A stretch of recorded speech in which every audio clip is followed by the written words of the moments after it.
ام المومنین حضرت میمونہ رضی اللہ تعالی عنہا بنت حارث۔ آپ کا اصل نام برہ تھا۔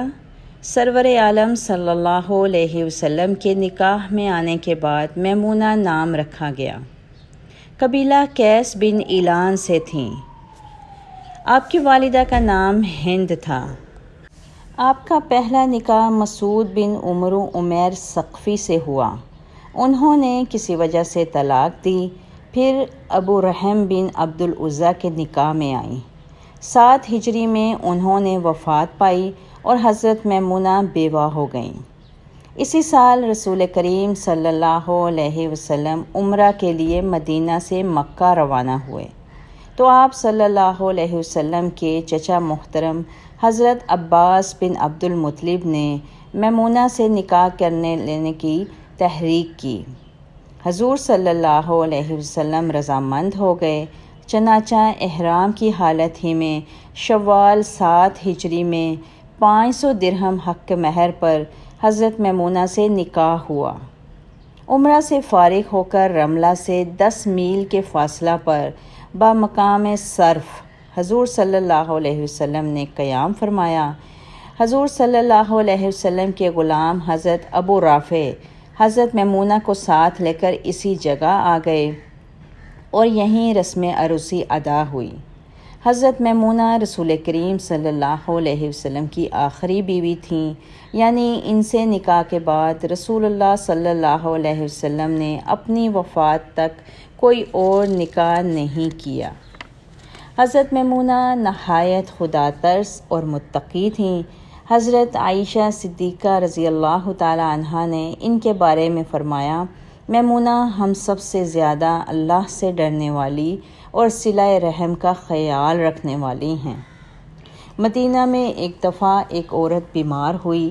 اس نے منت مانی کہ اگر اللہ تعالیٰ مجھے شفا دے تو بیت المقدس میں جا کر نماز پڑھوں گی۔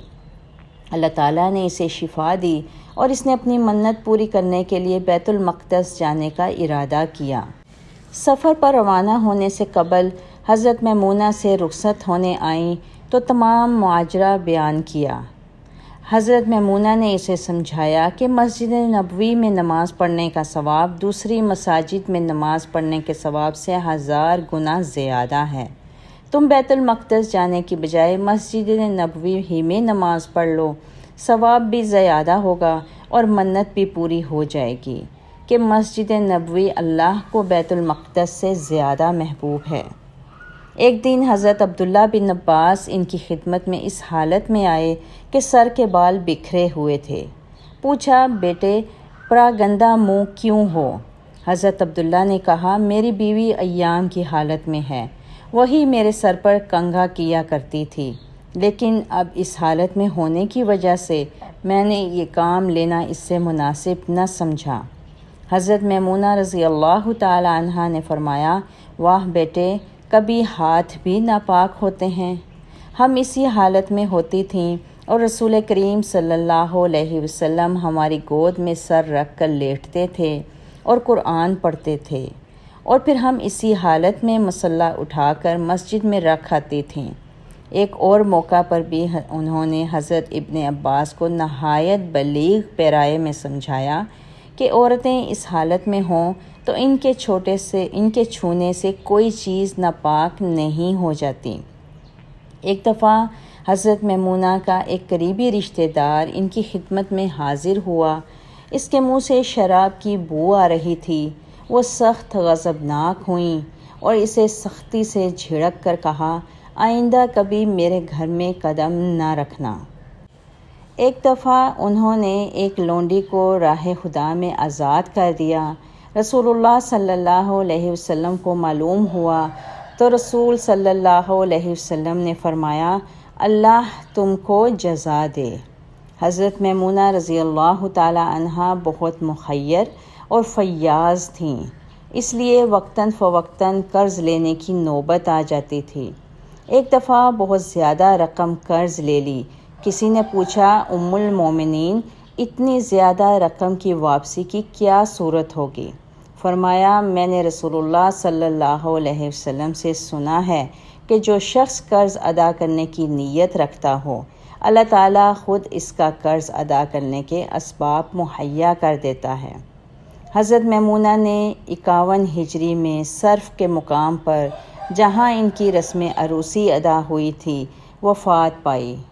جب جنازہ اٹھایا گیا تو حضرت عبداللہ بن عباس نے فرمایا جنازہ کو زیادہ حرکت نہ دو، یہ رسول اللہ صلی اللہ علیہ وسلم کی رفیقہ حیات تھیں، ادب کے ساتھ آہستہ آہستہ چلو۔ حضرت عبداللہ بن عباس نے نماز جنازہ پڑھائی اور قبر میں اتارا۔ حضرت میمونہ سے 46 یا 76 احادیث مروی ہیں، ان میں سے 7 متفق علیہ اور 1 میں بخاری اور 5 میں مسلم منفرد ہیں۔ ان کے راویوں میں حضرت عبداللہ بن عباس، عبداللہ بن شداد، عبد الرحمن بن صائب، عبداللہ الخلائی اور عطا بن یسار رضی اللہ تعالی عنہما وغیرہ شامل ہیں۔ حضرت عباس رضی اللہ تعالی عنہ کی بیوی حضرت ام الفضل حضرت میمونہ کی حقیقی بہن تھیں۔ اس رشتے سے حضرت عبداللہ بن عباس رضی اللہ تعالی عنہ ان کے بھانجے تھے۔ اللہ تعالیٰ آپ سے راضی ہو، رضی اللہ تعالی عنہا۔ مسلم قوم کی بیٹی ہوں، میں پردہ کرتی ہوں، اللہ و رسول کے حکموں کی میں پرواہ کرتی ہوں،